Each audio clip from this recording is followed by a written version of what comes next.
রাস্তার পরিত্যক্ত গাছ বিকলাঙ্গভাবে আছে, মরে গিয়েছে, এগুলোতে নিষ্কাশন করার জন্য অন্তত পরিবারবাসীদের ছাড়া জায়গা উচিত। আজকে যে দুর্ঘটনাটা ঘটলো ট্রাকের উপরে পড়লো, না হলে জনসাধারণ এই জায়গায় এত ভিড় থাকে রাস্তার মাঝখানে, এমন একটা অবস্থায় গেছে যে দুর্ঘটনার থেকে মানুষ আল্লাহ ট্রাকের হাত থেকে বাঁচিয়েছে। যশোর বেনাপুর রোডে চারপাশে দুই পাশ ধারে যে এত মরা গাছ আছে, এই মরা গাছগুলোর জন্য এখন পুরো রোডটা হয়ে গেছে মৃত্যুপুরী। এখন পরিবেশবাদীদের কিভাবে যে আসলে নজরে আসবে জানি না, তবে এই গাছগুলো যত দ্রুত সম্ভব গাছগুলো কাটার মাধ্যমে এই মানুষের জীবন বাঁচানো এখন মানুষের গণদাবিতে পরিণত হয়েছে। বেনাপুরে যাচ্ছে আমার গাড়ি নিয়ে, হঠাৎ করে রাস্তায় এই গাছটা পড়ছে, এরপরে আমি প্রতিনিন্দা জানাই সরকারের বা আমলের রোডের গাছগুলো জানি না থাকে।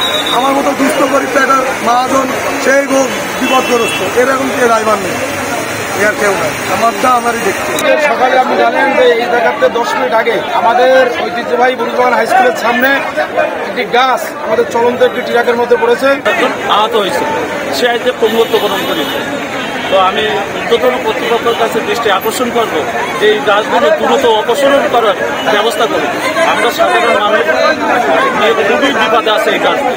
এই রাস্তার পাশে এই গাছগুলো দীর্ঘদিন ধরে কোনো মরণ ফাঁদ হয়ে দাঁড়াইছে, ঠিক আছে।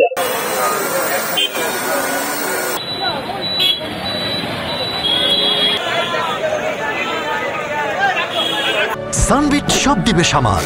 সানবিট ম্যাজিক প্রেস ডিশওয়াশিং এর মাথা ঘোরানো সলিউশন।